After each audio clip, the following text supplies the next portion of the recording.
I never thought silence could be so loud. It's strange, isn't it? How a family that used to talk about everything can suddenly forget you exist, until they see something you have that they want. That's what happened to me. The day my phone lit up with my mother's name after 4 years of nothing, I already knew. She wasn't calling to ask how I'd been, or to tell me she missed me. She was calling because she'd finally realized her forgotten daughter had become someone worth noticing. I'm Maria, and this is the story of how I went from the invisible one in my family to the only one they couldn't control anymore. When I was little, I used to think love looked like my mother standing in the kitchen, humming while she cooked, or my father cheering at my brother's football games. I thought that if I just behaved, if I smiled, if I did everything right, they'd notice me too. But love in my house was something you had to earn, and no matter how hard I tried, I never seemed to earn enough. Jake, my brother, was the sun in our home. Everything revolved around him, his grades, his games, his future. When he spoke, people listened. When he walked into a room, people smiled. And when I tried to talk about art, or books, or dreams, someone always said, "That's nice, honey," without ever really hearing me. I used to draw in secret, hiding my sketchbooks under my mattress like contraband. My father called art a waste of time, said I needed to be realistic, practical, smart about my future. But how could I explain that art was the only thing that made me feel alive?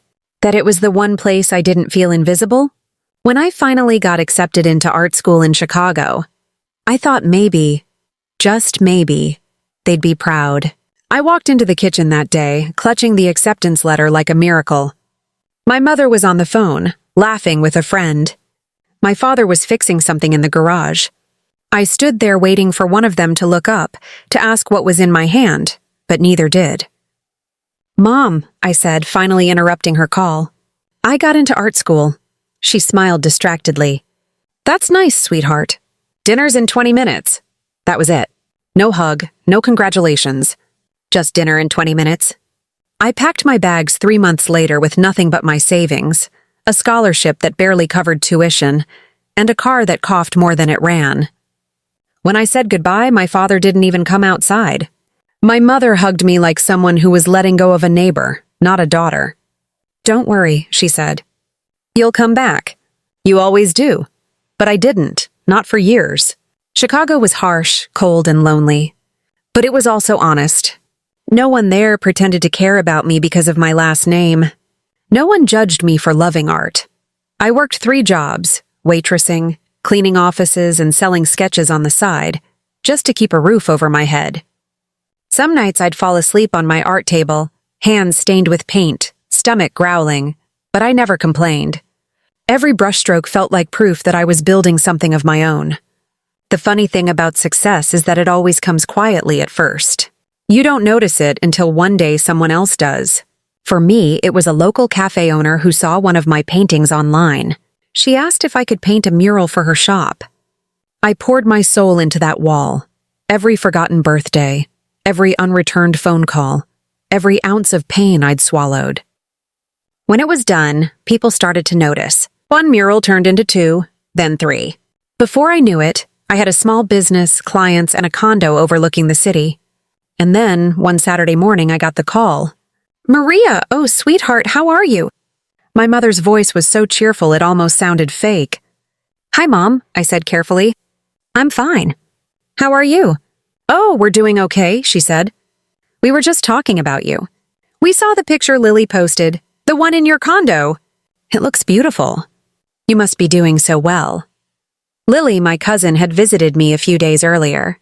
She'd taken a photo of me standing in front of one of my paintings, sunlight spilling through the window, smiling like someone who finally belonged somewhere. She posted it on Instagram with the caption, "Proud of my cousin Maria. She's doing amazing things." And just like that, I wasn't invisible anymore. Mom kept talking, words sugar-coated but sharp underneath. "We were thinking, maybe we could visit this weekend. It's been so long, and your father misses you so much." I almost laughed. My father hadn't missed me a single day in his life. But something in me, a small, naive part, wanted to believe maybe this time was different. So I said yes. They showed up 2 days later in their polished car, carrying smiles that didn't quite reach their eyes. My father hugged me like he was greeting an old business partner. My mother's gaze swept across my condo, lingering on every corner. "It's beautiful, Maria," she said. "Really. You must be doing very well." We sat down for lunch, and for a while it felt almost normal. We talked about the city, my art, Jake's new job. But then my father cleared his throat, and I felt the shift in the air. "So, Maria," he began, "we wanted to ask your opinion on something. The house, our house, it's falling apart. The roof's leaking, the plumbing's shot. We got a quote. It's going to cost $39,000 to fix." He paused, pretending to look embarrassed.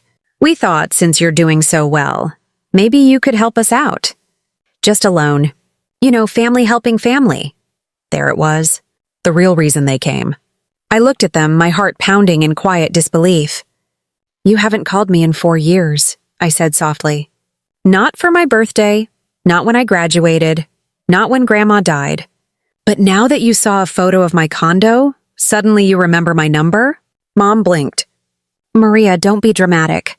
You know we've always loved you." "Love?" I laughed, but it came out hollow.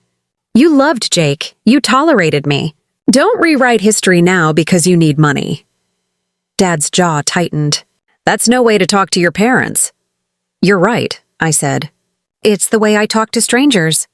They didn't like that. Mom tried to guilt me, talking about how hard things had been, how we're still family, but I just smiled politely and told them I'd think about it.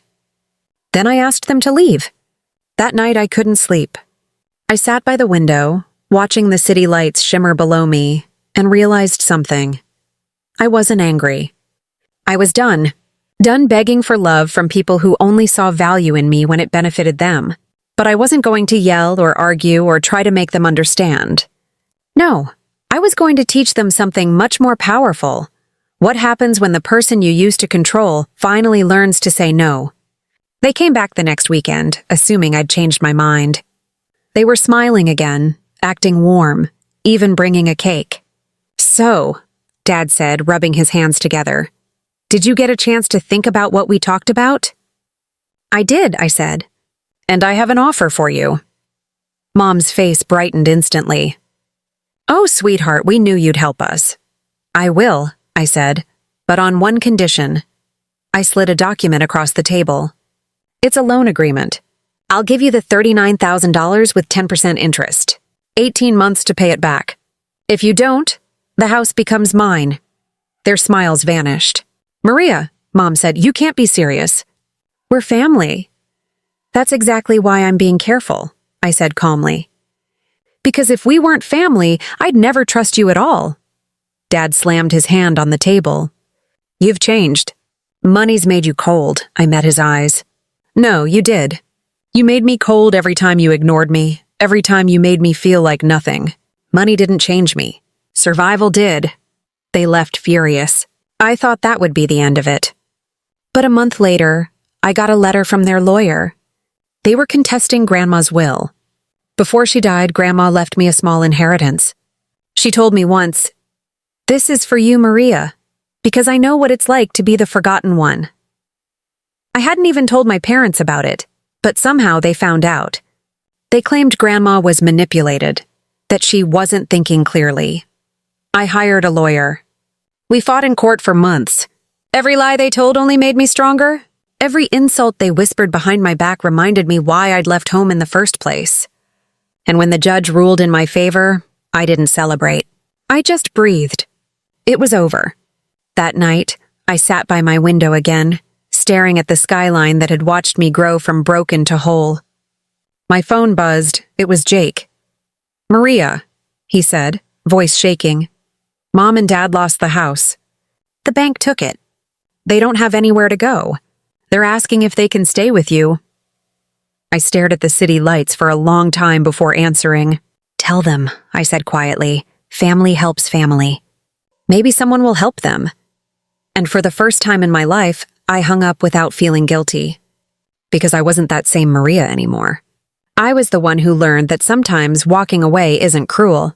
It's the only way to survive. And if you're watching this, Wondering if it's okay to choose yourself after years of being overlooked? Here's your answer. Yes.